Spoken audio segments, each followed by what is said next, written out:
You ask Tiger to solve. This deals with linear equations with one unknown. The final result is x equals 32. Let's solve it step by step. Group all constants on the right side of the equation. Subtract 8 from both sides. Simplify the arithmetic.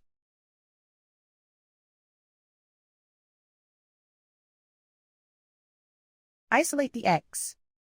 Multiply both sides by inverse fraction 4/1.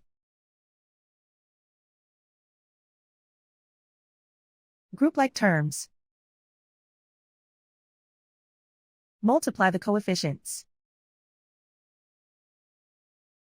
Simplify the fraction.